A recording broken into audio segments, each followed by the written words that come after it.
O Lula sancionou o orçamento de 2025 e, é claro, com um custo alto para a classe média, né? Enquanto o país sente o peso da inflação, da alta do custo de vida e das dificuldades estruturais na saúde, segurança e educação, o governo federal anuncia com entusiasmo um superávit primário de 14,5 bilhões para 2025. A sanção do orçamento, feita por Lula nesta quinta-feira, dia 10, também confirma o novo valor do salário mínimo de 1.518, um reajuste real de 2,5%. O pacote parece robusto à primeira vista, mas será mesmo esse o retrato de um Brasil em recuperação? Com o Bolsa Família, que custará 158 bilhões aos cofres públicos, um valor recorde reservado também para emendas parlamentares de 50,4 bilhões, o orçamento de 2025 expõe uma equação perigosa: crescimento da máquina estatal, aumento da dependência de programas sociais e um modelo que continua a privilegiar acordos políticos em detrimento de investimentos estruturantes. O atraso na aprovação do orçamento, só votado em março pelo Congresso, também escancarou a fragilidade das negociações entre Planalto e parlamentares. O impasse gerou em torno da liberação de emendas, instrumento frequentemente criticado por ser usado como moeda de troca política. Apesar disso, o presidente decidiu antecipar a sanção do texto, acelerando também o pagamento do 13º para aposentados e pensionistas do INSS. Um gesto que, embora bem-vindo por muitos, reforça a lógica populista do governo. Os vetos presidenciais foram poucos, mas simbólicos, né? Lula barrou 40,2 milhões destinados à obra como a travessia urbana de Ariquemes e o arco metropolitano de Recife.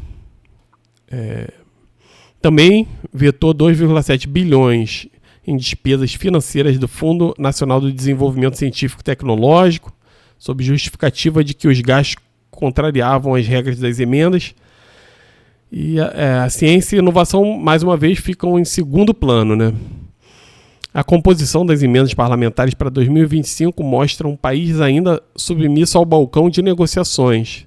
24,6 bilhões para emendas individuais, 14,3 bilhões para bancas estaduais, 11,5 bilhões para comissões.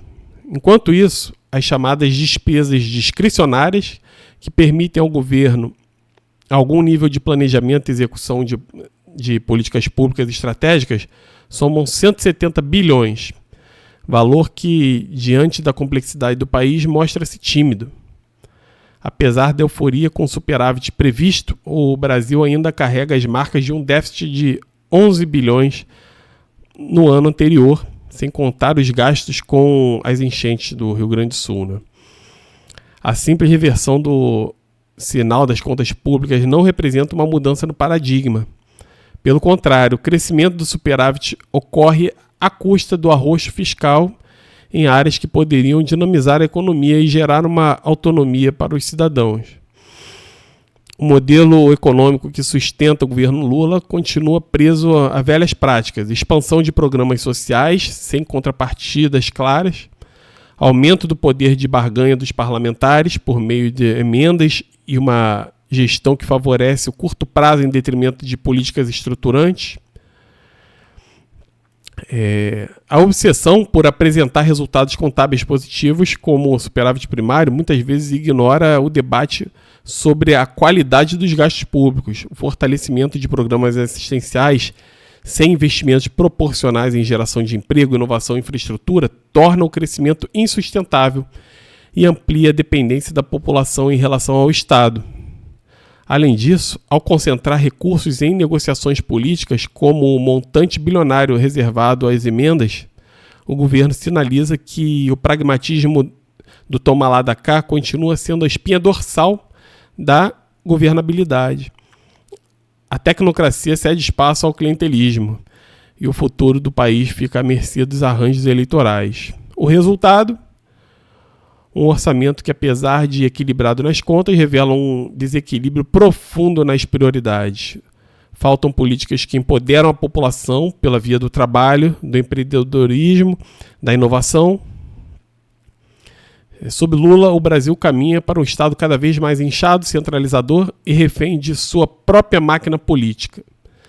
Se nada mudar, o superávit de hoje pode ser apenas o prenúncio de um déficit mais profundo, da confiança na capacidade do país crescer com liberdade, justiça, autonomia. Bem, na verdade, a questão toda é que se a gente continuar rumando nesse caminho de simples populismo, demagogia com esse tipo de política, a gente não vai ter um crescimento econômico nunca. E as pessoas vão continuar cada vez mais dependentes de programas sociais que nunca vão permitir as pessoas terem emprego para decidir sobre suas vidas. Vão ficar cada vez mais dependentes dos políticos. Foi esse aí que o grande problema da queda da República Romana, né? Foi justamente assim. Então a gente tem que ficar ligado nisso aí e buscar que seja fortalecido o investimento em infraestrutura, no trabalho. O trabalho tem que ser fortalecido. As pessoas precisam de empregos.